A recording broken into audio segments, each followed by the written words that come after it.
One Nation is back on top in the latest federal poll, gaining 2 points to lead Labor in the primary vote, 31% to 29%. The coalition has made ground too, jumping by 4% in the Redbridge survey. And on a two-party preferred basis, the coalition now leads Labor, soaring by 6 points to 52% compared to the government's 48%. Let's bring in Social Services Minister Tanya Plibersek and Nationals leader Matt Canavan. Morning to both of you. Tanya, the coalition has made ground and now you are behind them on a two-party preferred basis, according to this poll. What's the government's plan to regain that ground? Well, our plan is to keep focusing on what makes the biggest difference to Australians' lives. We've got one tax cut this year, there's another one coming next year. We back higher wages, we're investing in our health system, in hospitals, making it easier to see a GP, bulk billed, cheaper medicines. We're making sure that people can afford a home of their own, helping first home buyers into the housing market. We're 100% focused on what makes a difference to people's lives. Now, coalition parties, One Nation, they'll be out there campaigning, slogans, no plans for the future. We're absolutely focused on delivering to make people's lives easier. Real solutions.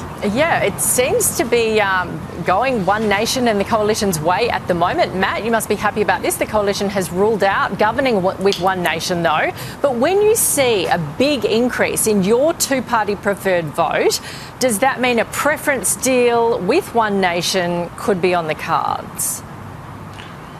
Look, Nat, I think things are just very volatile at the moment. That's understandable because under this government we've had the biggest reduction in living standards in the developed world since COVID. So people are very frustrated and they're looking again at all political parties, including ourselves. It's a real challenge for ourselves. That's why I was out there last week working very hard with Angus Taylor. We travelled from Rockhampton to Logan, selling our plan for lower taxes, lower energy prices and lower migration. All things the Australian people want, and if we do all those things, we'll have and restore those higher living standards. In terms of One Nation, look, I'm willing to cooperate with anyone to get rid of this terrible government because I believe the Australian people want change. I want change. But there's just no real prospect of us having a coalition because One Nation will be competing with us. They're going to run against us. They're going to run in all of our seats. I want to keep the good, hard-working members of the Liberal and National parties. As leader of the Nationals Party, we've got great hard-working members. I'll be spending time with Lou O'Brien here in Rockhampton today with Michelle Landry on a Men and Boys Forum.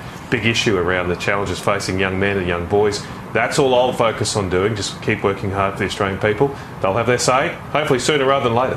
What does cooperating mean? Would you do a preference deal with One Nation? Because they are roaring up the charts. Look at that primary vote, 31%, Labor 29%, you guys are 22%. Could you get into government by giving your preferences to them? By them giving your preferences to you? And I'd encourage all people to put the Labor Party down the bottom of their ballot, given their performances, I say shocking economic performances, country, particularly given the resources we've got. In the last four elections now, we have exchanged preferences with One Nation. And will you do that that'll again? Be something to discuss. Well, it's got to be two-way street, Nat. It's not just my decision on that. I want to change a government, so we'll do everything I can to change and kick out this government, and that will of course be working with other political parties, not just One Nation. As I say, to put the Labor Party last, they deserve to go last. Could you do it with One Nation? Could you get government with One Nation, do you think, Matt? Could you gain government with One Nation? I just want to change the government, Nat. I'd love to see a majority of Liberal and National members elected around the country.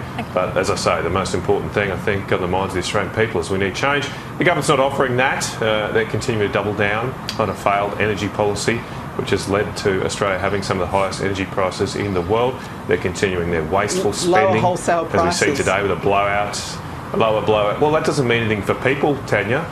People pay a retail price if you haven't worked it out yet. No, and they're through the roof. They're absolutely through the roof. Homes and businesses are getting those discounts now, Matt, and no, you they're know not. they are. Well, okay, keep telling people that. Keep telling people Let's talk about homes. Listen, I think, Nat, just a second, Nat, what's really interesting about what Matt just said is, yes, they will govern in coalition with One Nation. So a vote for the Liberals, a vote for the Nationals is a vote for One Nation, and a vote for One Nation is a vote for the coalition. This is why people don't trust you anymore, Tanya. You're just lying. be clear you just about tell it. lies all the time. No. Well, you didn't rule out doing a preference deal You're with lying to them. Australian people, now you're lying about what I said. No, I he just said said that we they wouldn't be would the do doing a coalition. preference You're deal lying. with them. So He said that's they're a doing deal. a preference deal. That's not you. Yeah. Let's You talk said property. coalition, Tanya. I said we wouldn't be doing that. He just said that, and you just said you'd be doing a preference deal. So that means that a vote for the coalition is a That's vote not for One what you Nation, a said, vote for though. One Nation is a vote for the Okay. coalition. Yeah.